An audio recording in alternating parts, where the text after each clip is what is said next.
This episode is brought to you by Goals.com, the sales performance platform built to help teams stay focused, motivated, and on track. While most CRMs just track data, Goals.com drives real results. It's simple, affordable, and designed to help your sales team hit targets faster, without the headache of complex setup or costly consultants. Whether you're using a CRM or not, Goals.com works seamlessly to elevate your performance. Book a fun, fast demo today at Goals.com. Welcome back to the Goals.com podcast, where we dive into what really drives sales performance at the highest levels. Today, we've got Andrew Gubler, Director of Sales at Sealskin Covers. Andrew's a proven sales leader who's built teams, broken records, and uncovered untapped markets. We're going to talk about leadership, sales culture, and how to sell not just a product, but peace of mind. Buckle up. This one's going to be good.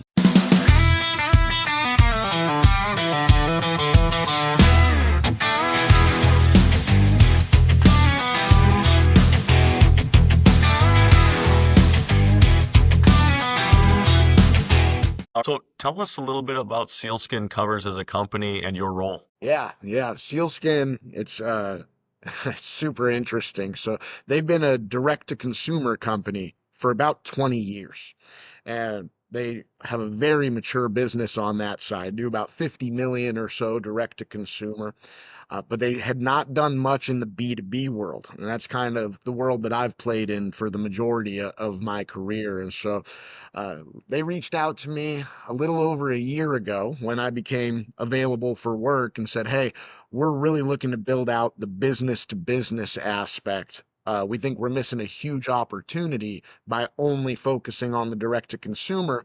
And do you think that you can build that out for us? And so been there just about a little over a year now, and the response has been phenomenal. We're making some huge headway into that B2B arena.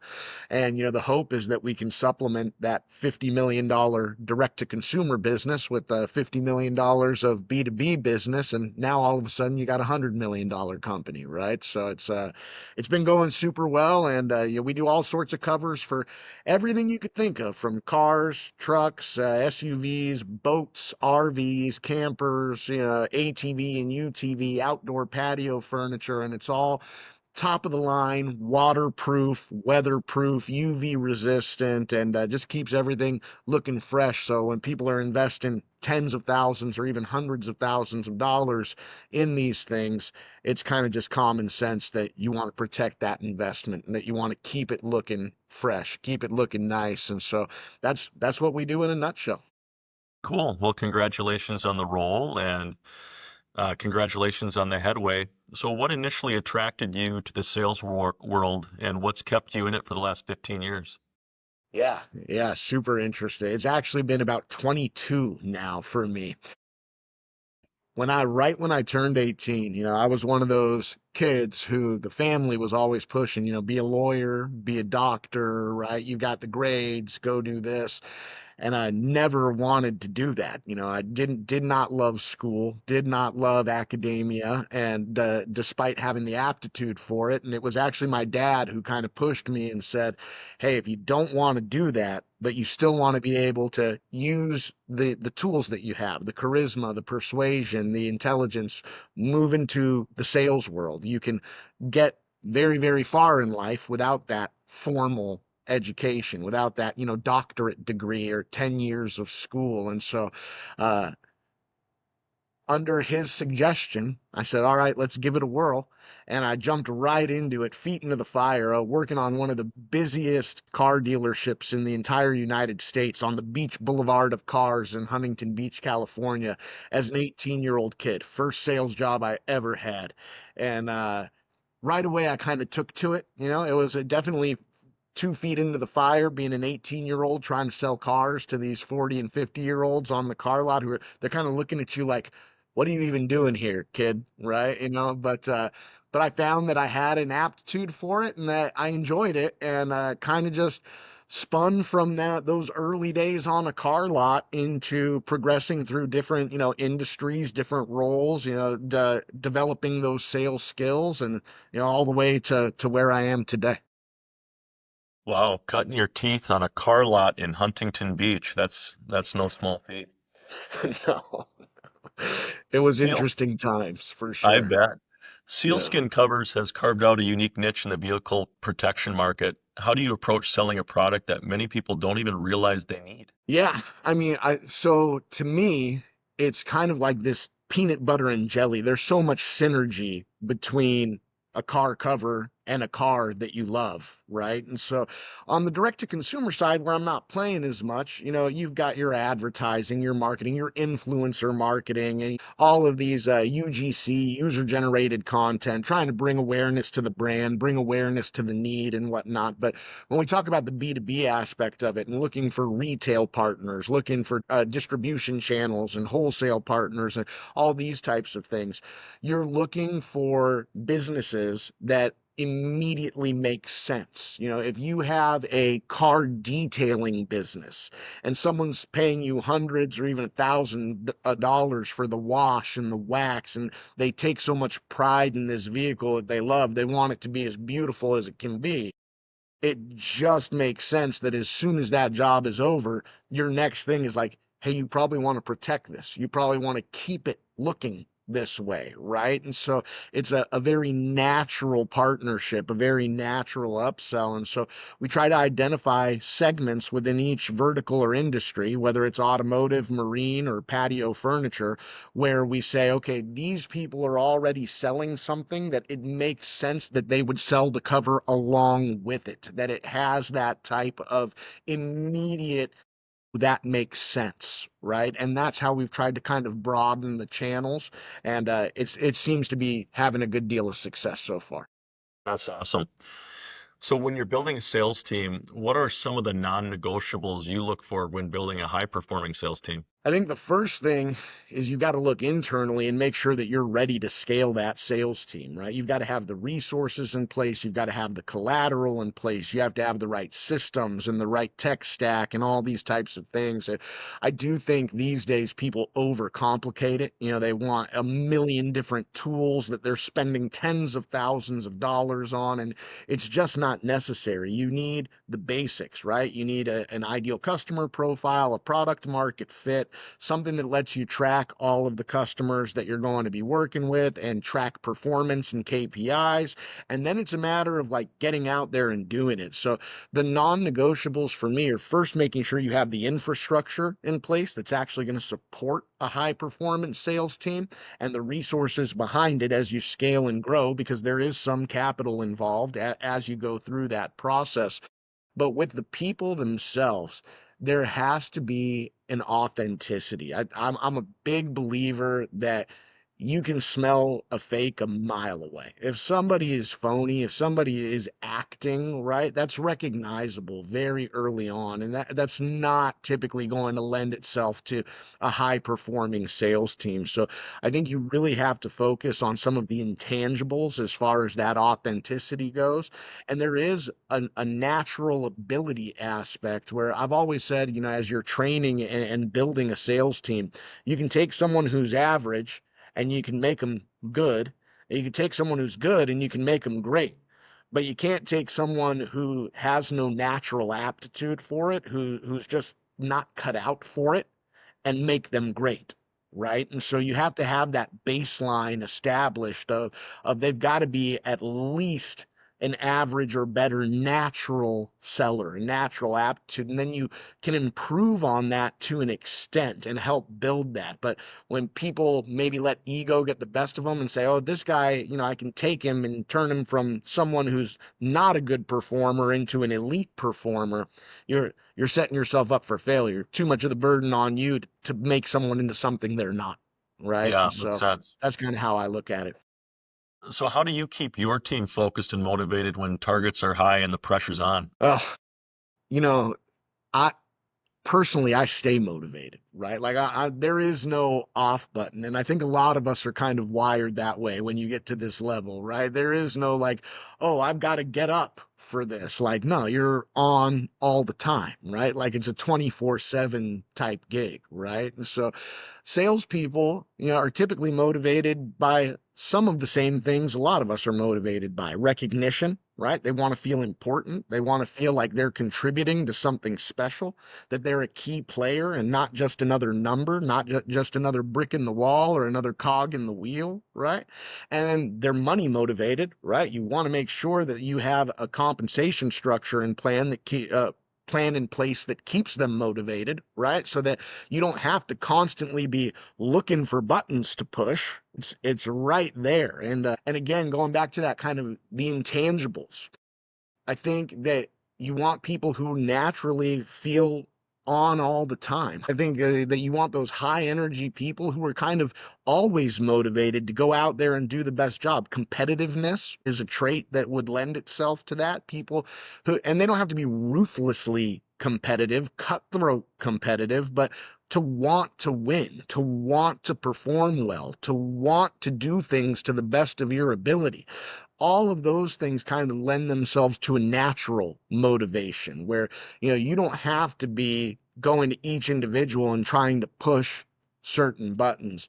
But all that said, to wrap it up with a bow, that is kind of our job as leaders and managers, right? Is to know each individual and what it is that motivates them. Because what might motivate me, like, if I want a new boat or a house on a lake or something like that, that may not provide any motivation to somebody else. And so you have to know your team on a more intimate level, on a more personal level, so that you know what is their motivating factor and can lean into that when it's necessary. Right? Got it. How do you approach sales coaching, especially when underperformers or new hires are still ramping up? I think that when you're doing coaching, you want to always identify the weak areas. Coaching up the strong areas is a secondary to me, because every sales cycle has a process. Every sales process has a cycle, however you want to look at it. And what you're looking for is, where is this individual weakest? Where are they going to lose deals? Because some people may be losing deals in discovery. Some people may be losing deals in proposal. Some people may be losing deals in between because they're weak at follow-up, right? And so you want to identify which area that person struggles in, what's their weak area, and now you want to put a plan in place to improve that area and to stop the bleeding, to prevent loss. So when you're ramping up, it's important to identify that early. And you can do that through role playing to an extent, but you can't really role play a full sales cycle. They can take, depending on if you're small business, mid-market enterprise, 3 months, 6 months, 18 months. So you can't always just role play through it. You kind of have to try your best to identify, through some of the things we talked about, how this person operates and where you see shortcomings based on your own experience, to kind of nip it in the bud and say, hey, this is an area where I see it could be a struggle, or there could be some shortcomings, and we want to build this area up to try to eliminate that and keep that ramp as quick as we possibly can. Yeah. Sealskin's value prop is unique and sometimes intangible. How do you train your reps to sell peace of mind instead of just the product itself? Yeah, well, that's exactly correct, right? Like, you're not really selling the cover. You are selling the cover, but you're not really selling the cover. You're selling their love for their own vehicle, right? If you spent $250,000 on a Taiga wake surfing boat, okay, it's going to be very important to you to keep that boat pristine, right? It is a point of pride. It is something that you love. It is something that you want to protect. And so what you're selling is keeping that boat, that thing that you love, protected and beautiful and in tip-top shape. It's not the cover itself, right? It's the mentality that people have around things they take pride in, right? And it's the same thing with patio furniture in any of the three verticals, or in automotive. Someone spent, tons of money to restore a 56 Bel Air. They want to keep that thing cherry. You have outdoor parties in your backyard all the time, 50 people, and you've got this beautiful patio set that everybody comes, and it's how you show your love, right? Is with parties and food and drink and fellowship and all of this, right? You're not going to want people coming over to ratty, run down, torn up furniture, right? And so it's about protecting their vision and their pride and joy more than it is about the specifics of the denier count and the polyester fabric on and the PVC coating on this cover. Like, they don't care. They don't care about any of that, right? They just care about keeping what they love beautiful, you know? You've been recognized for finding untapped opportunities. Can you share a story where you helped unlock new revenue opportunities? Yeah, I mean, I would say just in these last 12 months, obviously the B2B was a huge untapped opportunity for Sealskin. And we already have a huge pipeline of oncoming dealers and relationships and brand partnerships. And I think that one of the things that I looked at is, distribution channels. Why are we not having manufacturers rep groups, outside sales reps who already have established relationships within these industries? Why aren't we utilizing that? We've got a huge brand partnership that's going to be announced in 3 weeks. I'm not going to give it away before the video comes out, but they're a massive name in aftermarket automotive, in restoration. And it's going to be really our first ever major brand partnership, 3-year exclusive deal, right? Why are we not previously leveraging those types of relationships and those types of partnerships, right? Because now you're opening yourself to an entire new audience when you have that type of brand recognition where they've got such a following and such a loyal fan base. And now you're in front of millions potentially of new eyeballs that you didn't have the opportunity to capture before. And so how much revenue can that unlock? New products, right? As we go, we've got our 3 lines that are our basic lines, that are our bread and butter, that we go through each industry with these 3 lines. But we'll be rolling out in the next 6 to 12 months a couple of new products that are going to tailor to very high end, luxury terry cloth interior, as soft as you can get, for exotics, whether it's a Ferrari, Lamborghini, Porsche, these getting into the high end market. Now we're selling at a higher price point on those, obviously, going fully custom, maybe instead of semi-custom, but you're selling at 3 or 4 times the retail price. And how much more revenue are you unlocking by getting into that market, right? And so there are always revenue opportunities. And the way that you find them is you look at what you're doing currently and say, okay, we've got this dialed in, right? This is working like a well-oiled machine.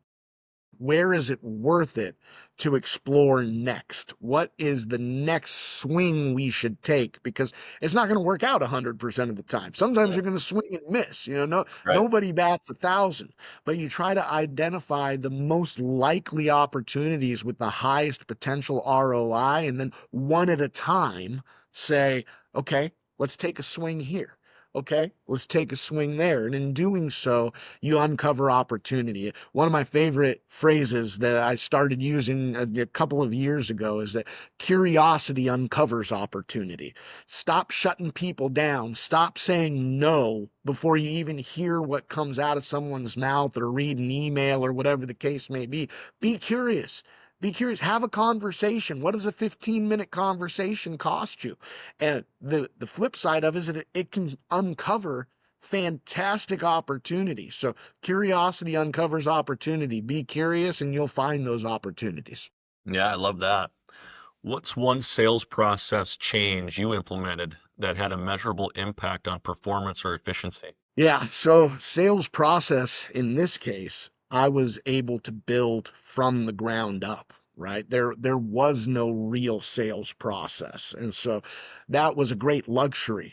So many times people come into an established sales process and they're looking at, how do I tweak this, or how do I change this to be more effective or more efficient? They don't have full autonomy or full ownership of building that process from the ground up. And so, we talked earlier, I've been doing this for 22 years. And so I felt like coming in, having that opportunity to literally build it from scratch. I know what works for me after 22 years. I'm not saying it's going to work for every salesperson in the world or for every situation, but after a couple decades, you know what works for you.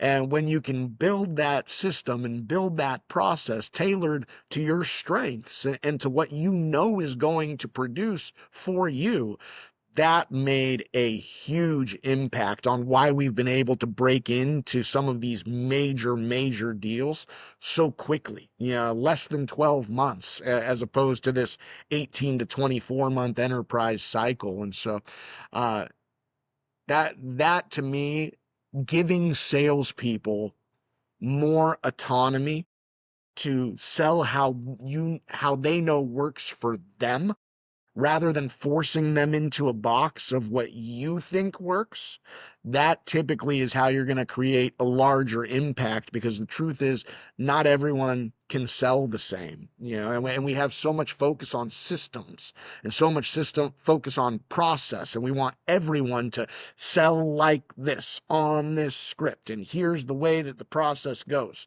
And the truth is that it works great for some people and it doesn't work as great for others.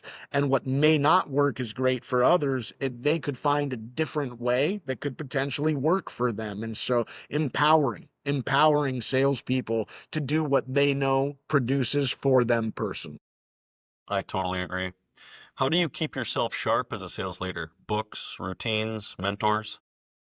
Yeah, the number one way is to stay in the trenches, right? That's the number one way, is to not just take a step back and never be involved in deals and never be involved in negotiations, right? If you're doing that, you're not going to stay sharp. And I don't really care how many books you read. You've got to stay in the trenches with the team. That doesn't mean be involved in every step of every deal, but when there's a major deal, a VIP, type deal, get your hands on that. Get involved. There should be a reason why you made it to leadership, why people look to you for that, because you've shown that you can do it. You've shown that you're good at it. Hopefully you didn't just get handed the position and just end up there magically, right? And so if that's the case, use that to your advantage. Be involved, be present, right? And so that's the number one way I stay sharp. Number two, when it comes to routine, I do try to take a walk for about 4 to 5 miles every single morning. It's about an hour and a half or so. And I do some of my best thinking on those walks. Your mind is so clear, right? You don't try not to have the phone on. Phone's on silent. You're not in front of the computer. And on top of having some real clarity and some real moments to think uninterrupted and unbothered and without all the hustle and bustle, you also have those moments of just enjoying the outside, enjoying the sun and the nature. I live in an area in North Carolina with tons of trees and wildlife, and I'll see deer and wild turkeys and snakes and all of these different animals, great blue herons, while I'm out on this walk. And it just resets you. It keeps you fresh, and then when you get back to the computer an hour and a half later, you're like, it's go time. Like, I'm ready now. I feel refreshed. I feel motivated. I feel good. And so routine wise, that's definitely something I try to do. And something I struggle with a little more, but that I am always making a conscious effort to improving, is diet. What you put in your body is important. Right? Like it fuels you, and if you're eating a bunch of processed crap all the time and fast food and all of this, 3 meals a day, you're going to be sluggish. You're going to have fog, right? Like, take care of yourself. Take care of yourself, and that keeps your mind fresh and that helps you stay sharp, right? So stay in the trenches, make a morning walk or a morning workout or a morning exercise or whatever. Be conscious of what you put in your body. Try not to eat too much bad stuff and keep your mind fresh. And I think those three things keep me sharp more than books, for example. Yeah. I love that advice. You've been described as someone who sheds the status quo. Where does that mindset come from? I've my whole life been a bit of a contrarian. I'm number one way when I was a young rebellious youth teenager, what to get me to do something was to tell me that I wasn't able to do it, right? And so uh I've never been a big fan of the status quo. I've never had that desire to swim the same direction as everybody else. I talked earlier about how the huge push from everybody I knew was lawyer, doctor, right? Like these types of professions. And for me, it just made me that much more averse to it. Like that, no, that's not what I want to do. That's not who I am, right? And so, I guess part of it is innate, probably. It's just kind of my personality. I don't like to be the same as everybody else. I don't like to be part of the status quo. And then I think part of it is learned experience, by pushing back against the status quo. That's a lot of how I've gotten to where I am in life. A lot of positive results have come from shedding the status quo, as you said. And so I think it's got to be a combination of those two things. I always make the joke that probably my family loved me a little too much, right? They gave me too much positive encouragement, too much of this, you can do whatever you want to do. And so it made me feel like I don't have to do it that way. I can do it the way that I want to do it, and I'm still going to have people who love me and support me, and I'm not going to, be out on the street and whatever. And so by having that kind of unconditional support, it gave me the freedom to not have to feel like I had to be in a specific box, right? And that's probably where it came from. That's great. What do you think separates a good sales leader from a truly great sales leader? It's a good question. Good sales leader from a truly great sales leader. I think a good sales leader hits numbers, hits quota, performs well, does a good job for the company, right? All of those types of things. And a truly great sales leader does all that too, but they're the guys who get messages a year, 2 years, 3 years later from people who were on the team, people who they worked with that say, hey man, I just wanted to reach out and let you know that like my time working with you turned me into a better salesperson. It put me on a better career path. And like, here's what I'm doing now. And here's the position I'm in now. And I just wanted to say thank you. Like part of that is because of the time that I spent with you, right? If you're getting those kinds of messages from former employees, from people that you used to mentor, people that you used to teach, and really tried to pour yourself into them to help them get to that next level, and it worked to the point where years later they're shooting you a message thanking you for that, then you're probably not just a good sales leader, you're probably a truly great sales leader. So I think that's probably the differentiating factor. That's awesome. When it comes to creating a winning sales culture, what are some of the levers you believe make the biggest difference? Yeah, I mean, I think like we talked about earlier, competitiveness is a big one, right? Like, and friendly competitiveness. Everyone should want to be number one, right? We all need to be rowing the same direction. We all need to be pulling the same direction, and we should all want each other to be immensely successful. But I want to be at the very, very top of that list, right? And you should too. And all of us should. Otherwise, what are we really doing? Like, why is this the correct career path? Or why is this the correct career for you if you don't want to be the best, right? And I guess it's not just sales. I guess I just kind of feel that way about life, right? Like don't you want to be the best at everything you do? And so I think looking for people with that mentality is a big part of creating a winning sales culture and being able to pull that lever. I think another big part of it is empowerment and appreciation.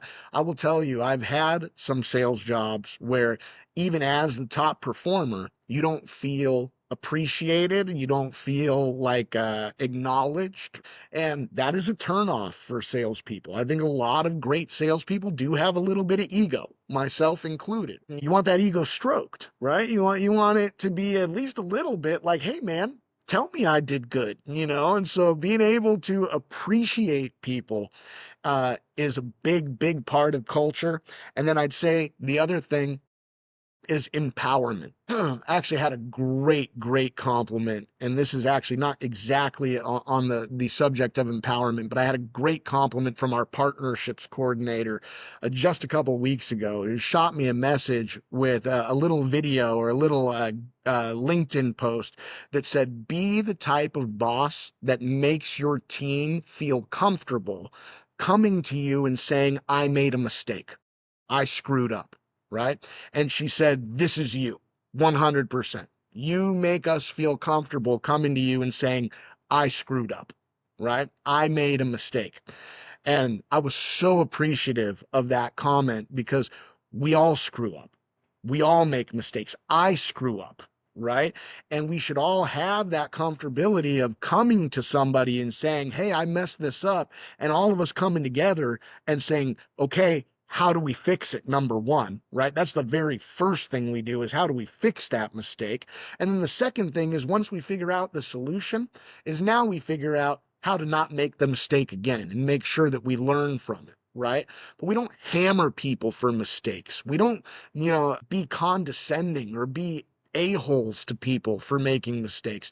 Make them comfortable enough to come to you and admit the mistake so that you can fix the mistake. And so I think that would be another really important lever to be able to pull to have a winning sales culture.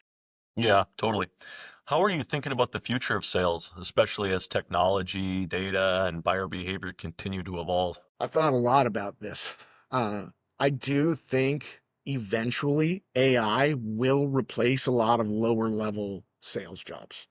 Uh, some of the SDR and BDR stuff, some of the SMB AEs and CSMs, right?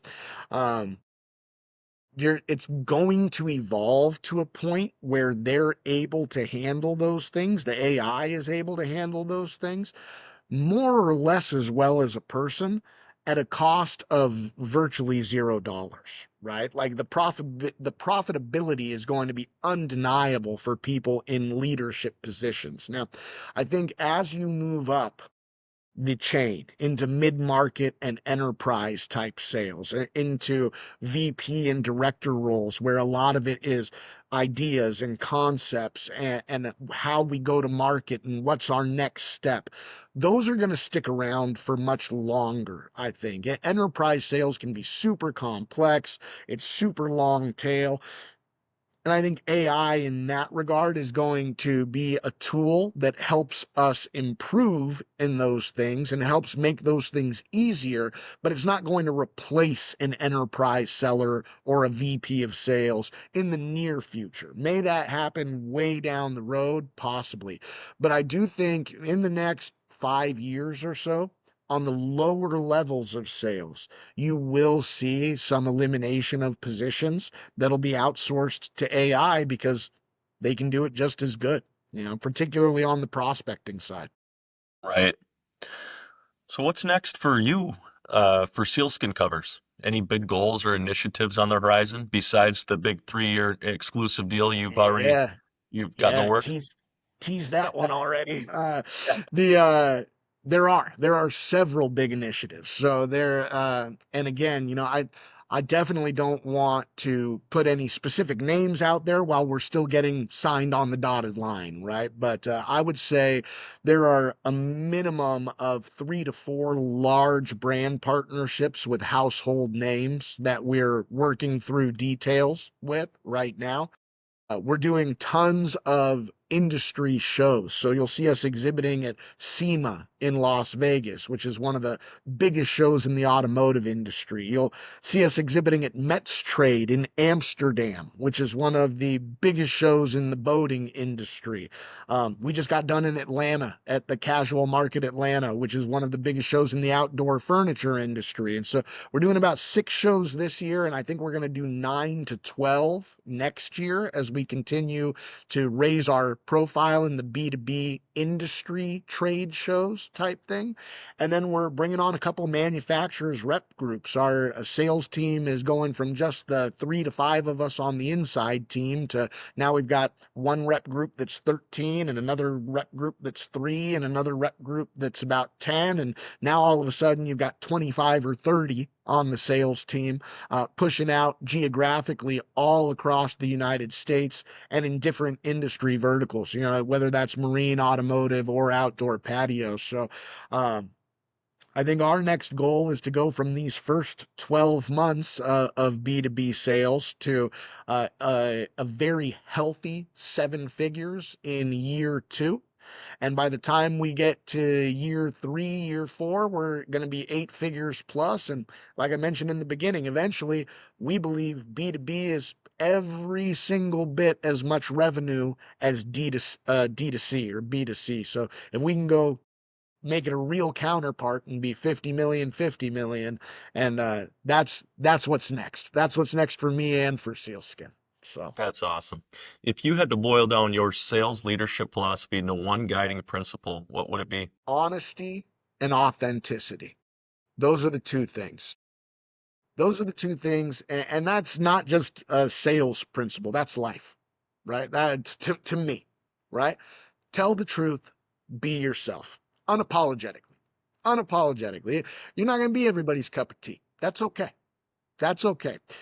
And there's a way within sales to be authentic and still be able to be a bit of a chameleon, right? To mirror, to do some of these things we talk about in sales that are going to increase results, right? When you're going through it, I can mirror and I can be a bit of a chameleon and talk about different things while still staying true to who I am, while still being honest and authentic.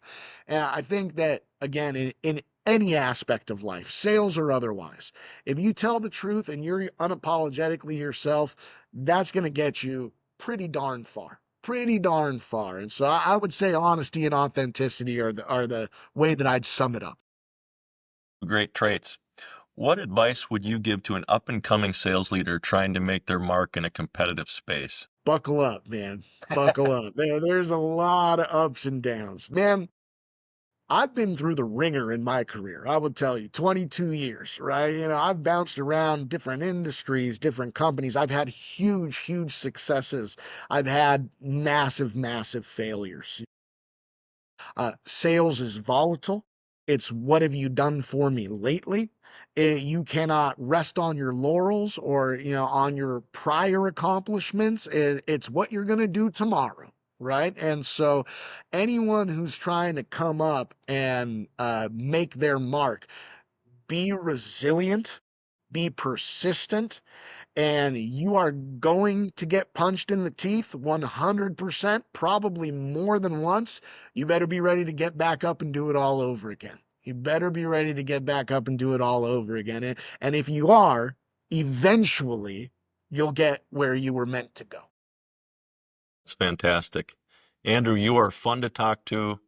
Your energy is contagious. You come alive when we start having these conversations. It's just truly enjoyable to listen to you and learn from you. And you're truly a gifted leader in both sales and just in general. So thank you for joining us on the Goals.com podcast. No, thank you, man. It's been an absolute pleasure. This is the type of stuff I could talk about all day, every day. It fires me up. It gets the juices flowing. I love it. And so I appreciate the opportunity. I appreciate the platform. And hopefully some people will take some good things from it. Fantastic. Good luck in your endeavors and everything you got going on in the B2B endeavors with Sealskin Covers. Thank you, brother. Appreciate you.